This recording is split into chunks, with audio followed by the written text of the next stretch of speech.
What do we have next? Okay, we have a portrait here. Let's take a look. Very, very blue-white balance, which is typical. Not the photographer's fault, but what it was is you're shooting an auto white balance. You walk in the shade, which is good because that way you're not, having the subject squinting in harsh light. So you're in maybe the shady side of the building, but auto white balance is going to make shady stuff look blue. So that's why I think that the subject looks blue, easy to fix. So I would start off by going to transform and let's hit auto and kind of straighten the photo out. It was a little crooked. So we'll start there. And also I think I would probably crop in. I know that you're using the graffiti as a background, but I'm not thinking you need to kind of come in here at the least. And I'm going to show you a variation I would do later, but let's get it on the subject. And you still see there's plenty of neon and all that back there, but it looks good.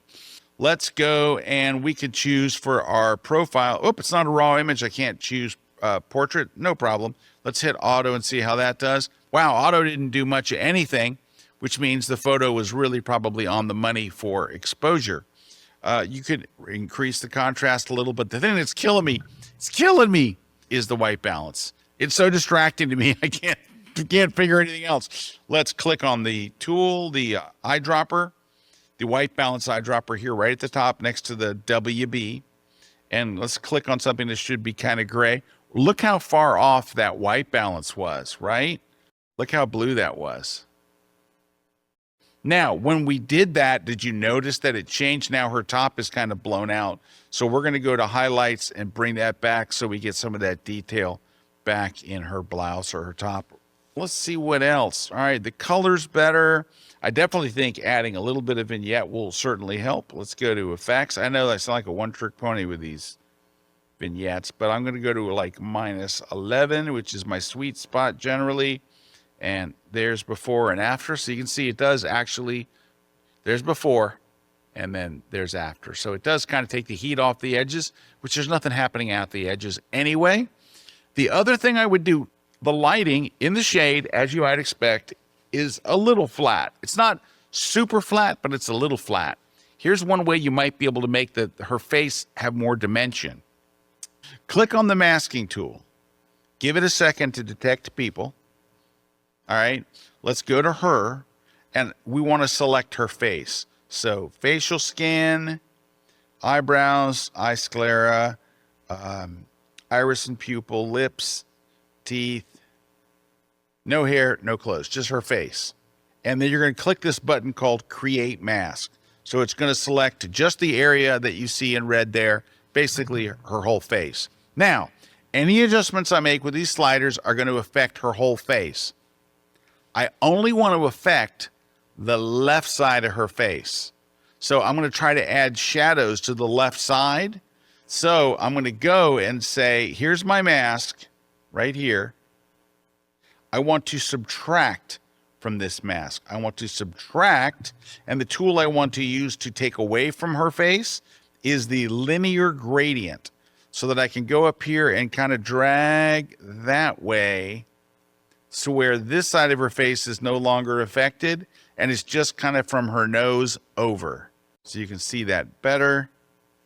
So really, it's just affecting, looks like she has braces because of all the little icons from this side of her face over.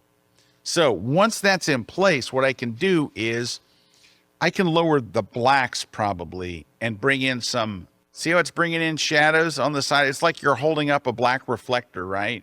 So you can do that, and you could do a little bit, maybe lowering the shadows. I want it to kind of look realistic, and maybe a little bit of the exposure just to give her a little bit more over there. Let me see if I can show you a before and after. So see how it was kind of flat, and we're adding some dimension. I think I went a little far with the, let's pull the blacks out a little bit and the exposure out a little bit. There we go. Just want to add a little bit of detail over there, some shadow dimension and stuff, because her face was looking kind of flat. So I think that does look a bit better. The other thing I might do is let's go here and say, select people. All right, we're going to select her again, but we're just going to choose, hello, we're going to choose her closed. just her clothes, and we'll hit create mask.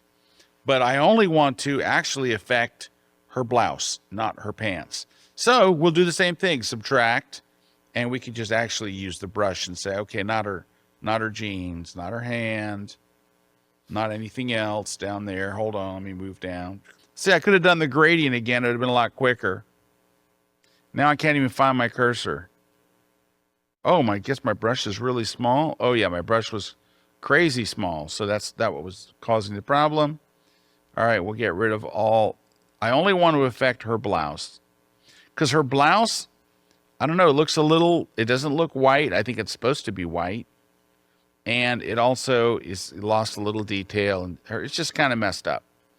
All right, there we go. So now all that is still in red, a little bit of right there.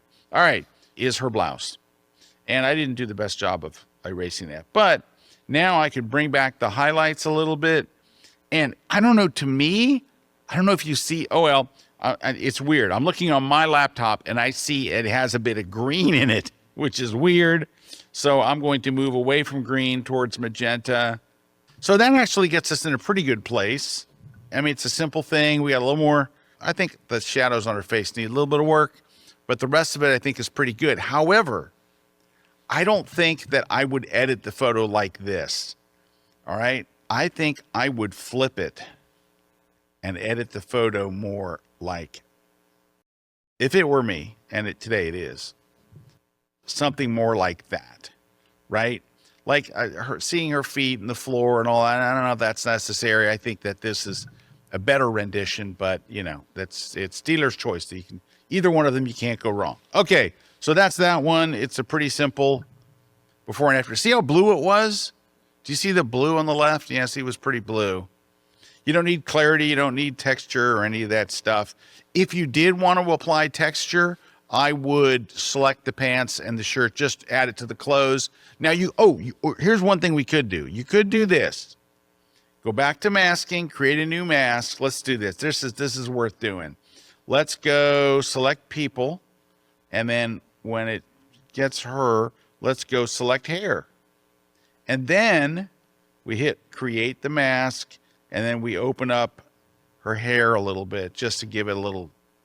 So you see it was kind of dark before, and I'll show you the difference. There's her hair before and after. You're opening it up a little bit. Just looks like the lighting's a little better and stuff.